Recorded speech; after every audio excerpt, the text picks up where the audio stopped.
In this Athens City Guide, we'll share the cheapest way to see Athens. We'll show you how to buy the €30 combo ticket and take you on an Athens City tour of all the archaeological sites that you can access with it, including the Parthenon in the Acropolis of Athens. We'll also share our Athens travel tips, give our bucket list ratings on each site, as well as answer the question, is the Athens Combined Pass worth it? Hi, I'm Jay. And I'm John. And we're bucket list travellers. And we're coming to you from Athens, Greece. There's so much to see in Athens, but also so many different tour packages to choose from. Figuring out how to best spend your time and money can quickly become a headache. We found the Athens combo ticket was the cheapest and best value option. You can visit 7 archaeological sites with this ticket over the space of 5 days. There are many websites that sell this ticket, generally for much more than €30 for the same features. To get the €30 combo ticket, you first need to go to the e-ticket page of the Ministry of Culture website. We'll put a link in our description for you. Once in, you need to select the Attica and Greece region, then select the Acropolis site, pick a date and time, and then select the combined ticket option. Once you've completed the transaction, your e-tickets will be sent to your email. You don't need to print out your tickets, just bring a digital copy on your phone to be scanned at the entrance of the sites. Right behind me is the Parthenon. So it was built in the 5th century BC, and it was originally a treasury where all the treasures of Athens were stored. Over the subsequent centuries it turned into a church, and then later it was used as munitions storage in the Ottoman Empire. In 1687, Athens was under siege by the Venetians, and at the time the Ottomans were using the Parthenon as a storage facility for gunpowder. So a direct cannonball hit just blew up the whole Parthenon, blew up the roof, and that's essentially how you see it today.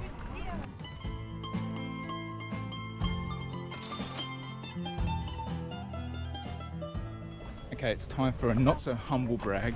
So we're just filming a bit of our video, and we had a couple of people come up to us and say that they've watched our videos. So that's extremely random, and that's made my day. So that was actually the first time that we've been recognised. Well, first time outside of Nicaragua that we've been recognised, and we were a little bit shell-shocked. So guys, if you are watching, that made our day, and we didn't know what to say. Actually, we would have loved to have chatted a little bit more, but we were just a little bit shocked. So thank you so much, and how cool is that at the Parthenon getting recognised for your YouTubing? While the Parthenon is the most famous of the ruins on Acropolis Hill, there are plenty of other sites to explore as well. Below me is the Odeon, and this was built in 169 AD. And the really cool thing about it is that performances are still made here to this day. Behind me is the Dionysus Theatre. So it was first built in the 5th century BCE, and at its peak it could house 17,000 to 19,000 spectators. And this site here is the birthplace of theatre. Right behind me is the Erechtheion. The statues that you see directly behind me are actually replicas, but you can see the actual statues in the Acropolis Museum. One thing I'm finding really surprising is how many people want to reach out and touch the marble. There are signs everywhere saying do not touch the marble. There are people with whistles that will whistle at you if you try, and we've been hearing a lot of whistles. Legend has it that the gods Poseidon and Athena were fighting over the patronage of this city. So no guesses for who won the Battle of the Gods for Athens. It is said that Poseidon gifted Athens with a port to become a naval power, and Athena gifted Athens the gift of the olive tree for peace and prosperity.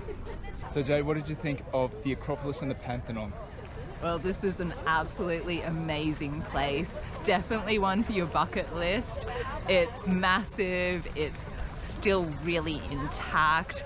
It's amazing seeing that they're still doing all the restoration works, and it'll be interesting to see how it holds up for future generations. This is such an amazing place. Highly recommended. 5 out of 5 buckets. Yep, yeah, we have to give this 5 buckets out of 5. It's truly epic, and as Jay said, it is a real bucket list destination for anyone.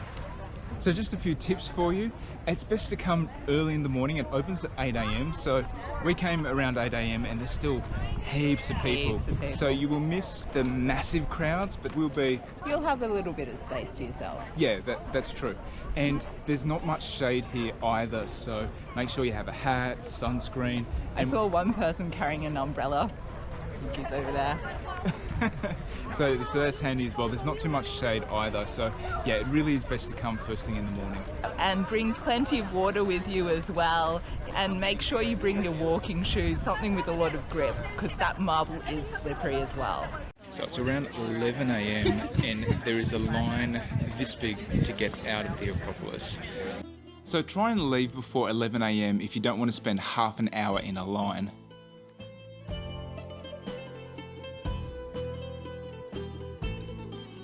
This is the Agora, or the Assembly. It was a meeting place for the people of Athens to hold social, political and sporting events, and it was also the birthplace of democracy around the 4th and 5th centuries BCE. The Agora is quite a grand area, and it consists of around 30 buildings. Now they're mostly ruins, but you can get a sense of scale of them.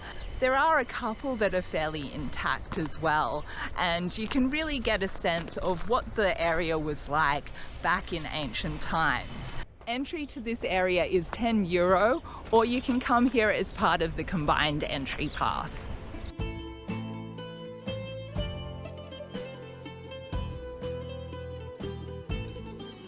We've really enjoyed ourselves at the Agora. We've spent the best part of 3 hours here, just going around looking at the different ruins, imagining what was back in the past, and probably spending around an hour just in the museum behind me. So there's a lot of information about the history of ancient Athens. It's very interesting, a lot of information there, and in the museum there are historical artifacts that date back over 3,500 years ago. So that's extremely fascinating. So if I was to give the Agora a bucket list rating, I would give it 4.5 buckets out of 5. Hadrian's Library is an archaeological site in Athens, Greece. In its day, the library held about 16,000 books, and at the moment it is ruins. There's also ruins of a church, which you can see behind me. So the church still has its arches and columns still standing, which is pretty impressive. I don't know if you can fully appreciate the scale of this place in video, but these columns are massive. I just feel dwarfed by them. How tall are these columns, John? Pretty tall. Overall, we'd give this 2.5 buckets out of 5. It's an interesting site to see. There's not a heap of information, and you can probably see the site in about 20 minutes.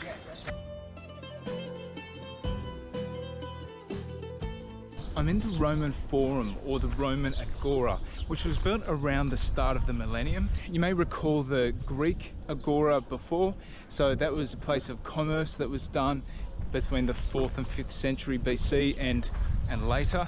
That place got a bit too overcrowded with buildings, and so at the turn of the millennia, the Romans created this area for commerce, the same sort of activities. All that's left are these pillars of the original Forum. Just take a little bit of imagination to think about how big this place was. You know, what I really like is this Tower of the Winds. It's like an ancient weather station. So on the inside, I believe that there was some hydraulic powered water clock that had a planetarium in it. And on the outside, the 8 corners acted as a sundial.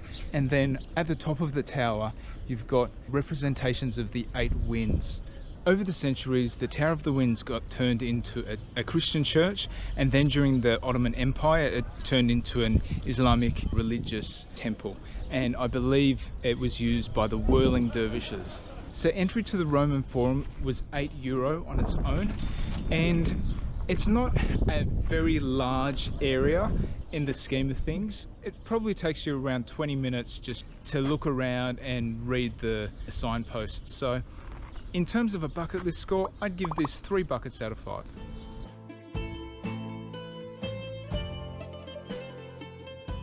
The Temple of the Olympian Zeus is a ginormous structure, and when it was originally built, It consisted of 104 columns. And from what we can see of the grounds here, this temple must have been absolutely amazing in its day. Over the years, those columns have deteriorated and fallen down. In 1851, there was a massive storm and it caused one final column to topple. So we now have 15 columns that are standing and one that you can see dismantled and left on the ground where it fell. What I find really interesting about the Temple of Olympian Zeus is how long it took to get constructed. So construction started around 500 BCE and it was interrupted over a period of over 300 years because of a change in leadership. The construction continued under 4 different rulers and construction wasn't completed until around 130 BCE. In this complex, there are also ruins of other structures, including some ancient Roman baths, and there's not a heap of information available to understand the area more, so that's something I would have liked to have seen. So overall, I give this a score of 2.5 buckets out of 5. It's got great views of the Acropolis, it's a really interesting area, some impressively large structures, and overall I'd probably spend about 20 minutes here. There's not too much shade around the Temple of Zeus, just being able to find some and get out of 35-degree heat. If you don't want to pay the price to go to the Temple of Zeus, you can see it pretty well from just outside of the fence. I'll just show you.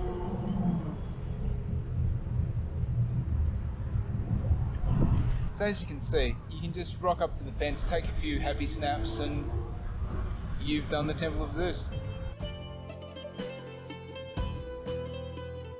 Kerameikos is one of the sites that's included with the €30 combination pass in Athens, Greece.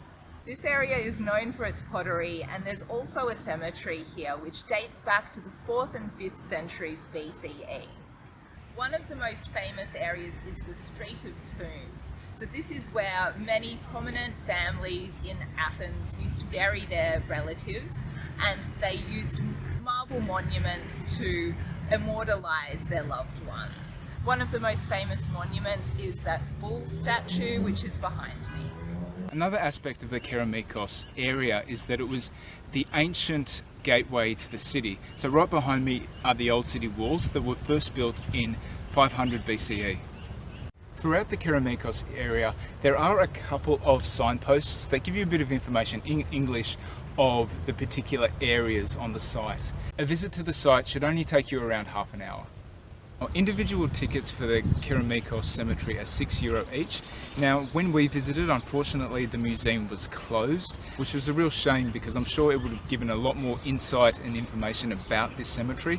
Unfortunately, there isn't too much information to explain what's happening here, so I think unless you're a really big Greek history buff, then I don't really think it's that worth it to visit in and of itself. My overall bucket list rating is 2.5 buckets out of 5.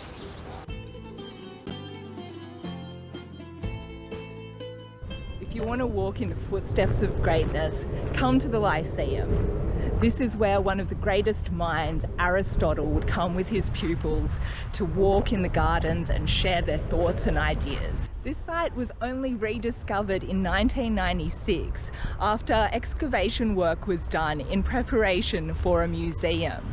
But after they discovered the significance of this site in relation to Aristotle, they decided to abandon the museum idea and leave this as an archaeological site. This site housed a gymnasium, a bathhouse, and it was also the site of one of the first forms of a university.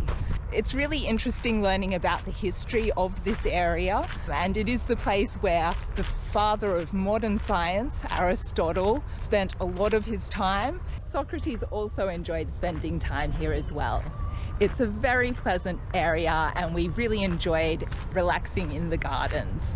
So it is a bit further than some of the other sites in the €30 combo ticket, so keep that in mind if you're considering visiting here. It's a really interesting archaeological dig. It isn't a huge space, but it does have quite beautiful gardens. I would say about 20 minutes should be sufficient to come here, and entry on its own is €4. So overall, I'd give this 2.5 buckets out of 5. So is the Athens Combined Pass worth it? I think so. So you definitely have to see the Acropolis when you're in Greece.